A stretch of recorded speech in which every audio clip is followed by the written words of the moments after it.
Basada en una de las franquicias de videojuegos más grandes de todos los tiempos, Fallout es la historia de lo que se tiene y lo que no en un mundo donde ya no queda casi nada por tener. 200 años después del apocalipsis, la habitante pacífica de un cómodo refugio antinuclear se ve forzada a regresar a la superficie y se sorprende al descubrir lo que le espera en el yermo. En IMDb tiene una puntuación de 8,6 sobre 10, mientras que en Rotten, con 98 reviews, se mantiene más que fresca y aceptada con un 94%. Unas calificaciones más que merecidas, la verdad. Apenas la vi en Prime Video, la tenía pendiente desde que salió, pero al fin pude terminar de verla. Son 8 capítulos de un poco más de 1 hora de duración, depende de cada, pero en general eso dura. Entonces, hoy vamos a hablar de todo lo que me gustó y todo lo que no me gustó de esta serie, que como cualquier otra tienen cosas buenas y malas. Sean bienvenidos a una crítica ligeramente censurada de Fallout. Mi nombre es Jean Frances y comenzamos. Debo decir que nunca he jugado ningún Fallout, por lo que soy un novato adentrándose en esta franquicia, un desconocedor en toda regla, así que mi opinión estará sujeta en lo visto únicamente en la serie. Lo único que ya conocía, o por lo menos ya lo había visto antes, era el muñequito con el pulgar arriba, pero nada más. Ahora sí, quiero comenzar diciendo que Fallout me recordó mucho a Los 100, la serie de CW que por cierto pueden encontrar en Netflix. El punto es que me sirve para explicar un poco la historia, y es que al igual que en Los 100, aquí el planeta se ve afectado por un evento nuclear. Algunos pocos lograron escapar de la catástrofe, mientras que otros simplemente tuvieron que adaptarse a la radiación y sobrevivir a su manera. Después de muchos años criogenizados, los que se salvaron tienen presente la idea de repoblar o reconquistar la tierra que alguna vez fue habitada por ellos. Entonces, al salir de el arca, o en este caso los refugios subterráneos, se encuentran con un mundo aún peor que el que destruyeron. Digo los 100 porque me acuerdo que ellos también mostraban la criogenización o el criosueño a partir de la 5ª temporada, además de tener animales mutantes después de la catástrofe nuclear. Aunque por cuestiones de presupuesto creo igual no se vieron muchas especies, a lo mucho una, pero eso en los 100. Aquí en Fallout vemos varios animales mutantes debido a los altos niveles de radiación. Y me gustó que una de las primeras criaturas que veamos sean las cucarachas, porque creo que todos aquí hemos escuchado que estos animales pueden sobrevivir en condiciones extremas. También vemos una especie de ajolote y un oso. En definitiva no sabría escoger cuál de los dos me gustó más. También me recordó levemente a Juego de Tronos y voy a explicar por qué. Los personajes que tenemos, la gran mayoría no son ni malos ni buenos, sino grises. Un claro ejemplo de esto es Maximus, el soldado de la Hermandad de Acero, que ambicionaba llevar el traje, tanto que sacrificó la vida de su señora, y es que él cuando era niño fue salvado por uno de estos soldados, por lo que al ser prácticamente adoptado por ellos, planea ser el héroe que una vez lo salvó. Pero también es un personaje que puede volverse prepotente al recibir grandes o pequeñas cantidades de poder o halagos, lo que me lleva a otro punto, y es que cuando se le subían los humos, me recordaba mucho al actor de Kang el Conquistador, es decir, a Jonathan Majors. Físicamente es prácticamente igual, pero enojado o malvado entre comillas puede llegar a ser aterrador, por lo que a mí me gustaría ver más ese lado oscuro del personaje en futuras temporadas. Creo que la cara de malo la tiene y puede dar mucho juego. Aún así, debo admitir que de los 3 principales, Maximus fue la historia o el personaje que menos me interesó. Algo que quiero añadir es que yo estaba convencido de que Maximus saboteó a su amigo Dane para que no pudiera ir como escudero, pero finalmente no fue así. Se revela que Dane tuvo miedo y se autolastimó, lo cual me pareció decepcionante. Además, me hubiera gustado que Dane fuera enviado como escudero después de que Maximus mintiera sobre el destino de su señor. Pero bueno, de todas formas acepto a Thaddeus, porque me gustó el personaje. Supongo que volverá en futuras temporadas al seguir vivo. Por último, aprovechando que ya saqué el nombre de Juego de Tronos, cuando estaba viendo a los burócratas y estos dicen el juego del capitalismo, no pude evitar pensar en Juego de Tronos. No sé, es raro y chistoso a la vez, por lo menos para mí.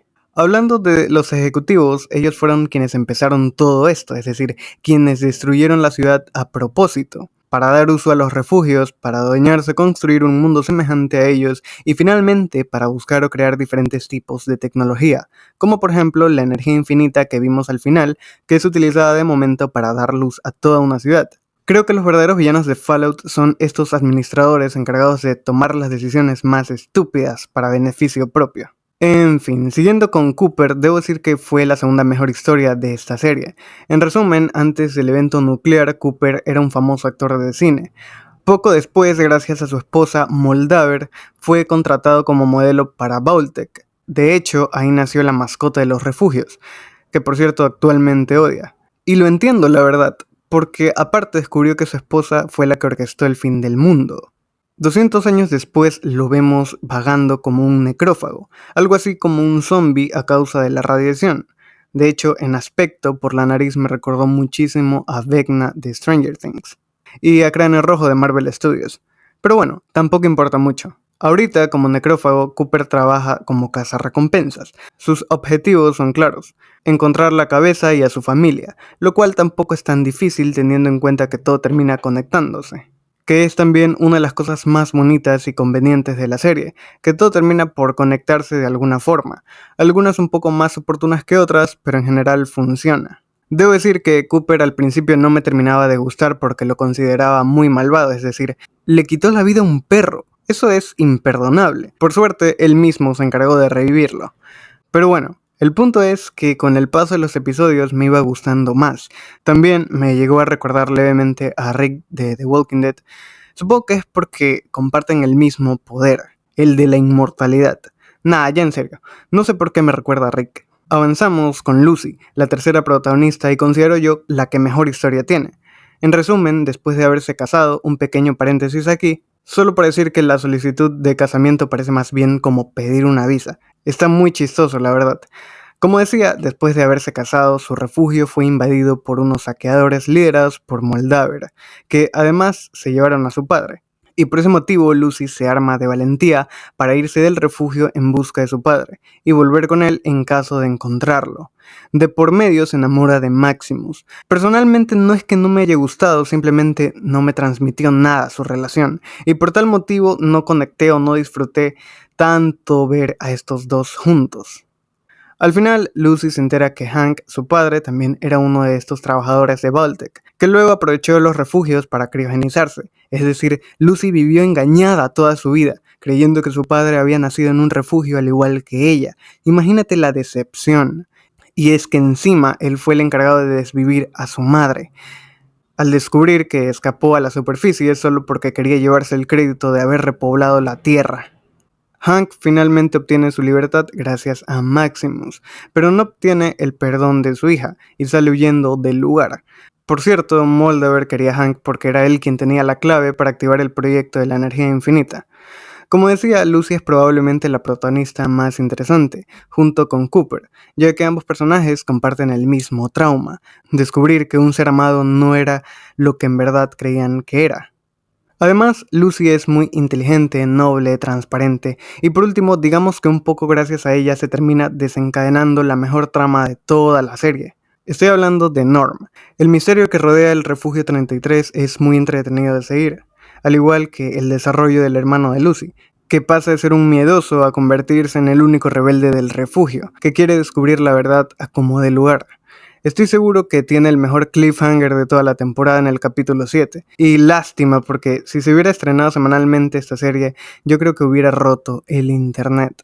De cualquier modo, eso no quita la tensión, el miedo y la intriga que rodea a Norm en todo momento, porque sabes que el personaje corre mucho riesgo a pesar de encontrarse en un ambiente seguro, entre comillas, y eso creo yo que lo vuelve especial.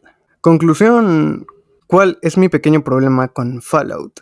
Realmente ninguno, simplemente quería hacer pequeñas comparaciones con otras series que vinieron a mi cabeza mientras disfrutaba de Fallout, que es un producto muy completo, en actuaciones, lugares, vestuarios, historia, etc. Lo único que sí voy a decir que no me convenció tanto es el gore, o el gore. No creo que sea muy gore, porque sí hay varios cortes que impiden ver las escenas más explícitas, como por ejemplo cuando Lucy estaba a punto de cortar la cabeza del científico, Otra cosa que me gustó y que me pareció chistoso es que casi todas las organizaciones parecen sectas. Los hermanos de acero con esa vestimenta, los refugios con esos rituales, todo es muy siniestro. Pero antes de terminar, una mención honorífica a la rubia y al primo de Lucy, dos personajes completamente odiosos a partir del final. Además de Betty, una mujer súper imponente. Y finalmente el científico, que la verdad me dio bastante igual. Y bueno, pues hasta aquí el video de hoy. Si te ha gustado, dale un like, suscríbete al canal si no estás, comparte, comenta. Nos vemos.